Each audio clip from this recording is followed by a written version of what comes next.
महादेव। मैं आचार्य रुद्रेश्वर। विषय है संस्कृत के रक्षण और प्रयास में बाधक 3 महाभ्रम।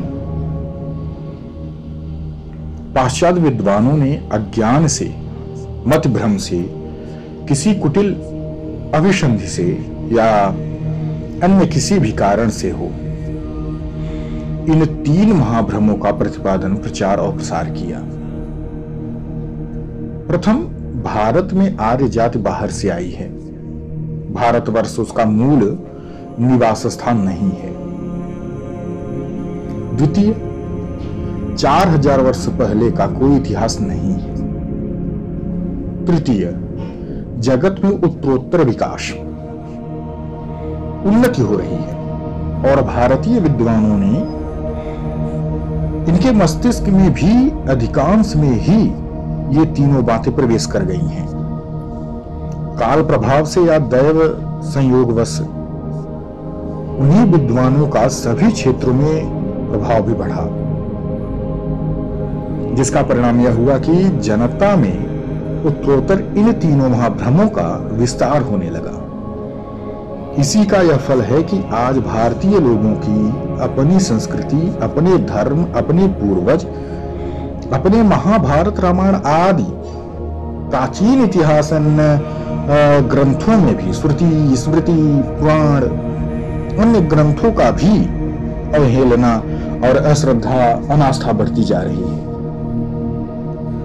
हम लोग जब बाहर से आए हुए हैं, तब यहाँ की भूमि पर हमारा कोई महत्व क्यों होना चाहिए? अद्यपि आज के जगत की देशभक्ति के प्रचार से भारतवर्ष को इस समय लोग अपनी जन्मभूमि मानते हैं और इसके साथ अपनत्व भी है, परंतु जब तक कोई पूर्वजों की पवित्र पितृभूमि नहीं मानते, तब तक भाव में उतनी उच्चता नहीं आ सकती है। मुझे लगता है ऐसा। 4000 वर्ष पहले का कोई इतिहास नहीं है। इसका परिणाम हुआ यह है कि हमारे वेद, स्मृति, इतिहास, पुराण सभी 4000 वर्ष के अंदर ही बने हुए हैं। तो इसमें केवल कवि कल्पना की भावना होने लगी। पूर्वजों के सच्चे गुण, गौरव, कल्पना की आधे में उड़ गए।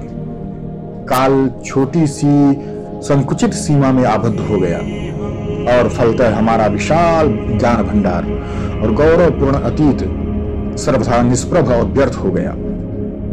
तीसरा भ्रम ने सबसे अधिक हानि पहुंचाया, सबसे बड़ा अनर्थ किया।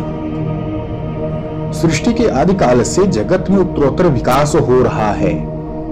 इस मान्यता ने अतीत के ज्ञान, विज्ञान, सभ्यता, संस्कृति, धर्म, सदाचार, आचार, विचार, विवेक, बुद्धि, सौर्य, वीर्य, त्याग, तपस्या, वैभव, ऐश्वर्य और भाव प्रभाव का सभी पर पानी फेर दिया।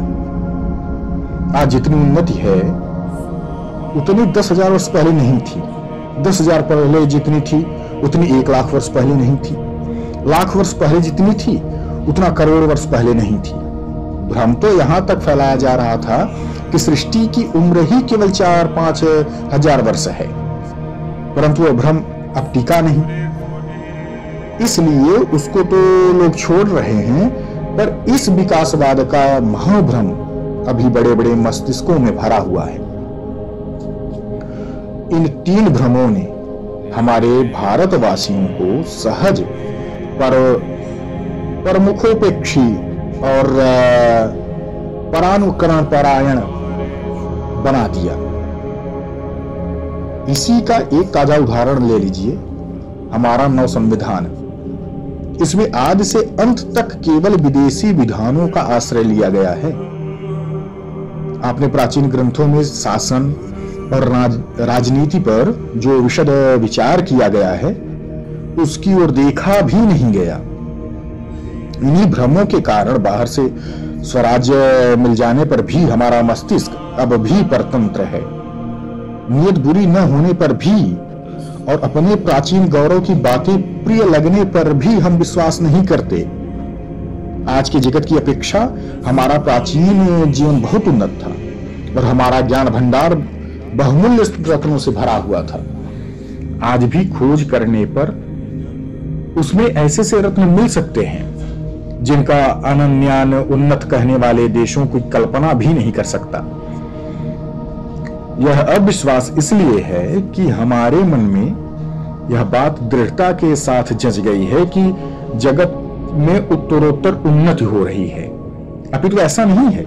आज जितनी उन्नति है उतनी उन्नति पहले कभी नहीं थी, ऐसा मान लिया। इसलिए हम प्रत्येक विषय में आज की उन्नति की नकल करना चाहते हैं। यह घोर आत्मविस्मृत बड़ी ही बुरी है और इसके कारण हमारे मस्तिष्क में परतंत्रता के विचारों ने अपना एक सुरक्षित स्थान बना लिया है।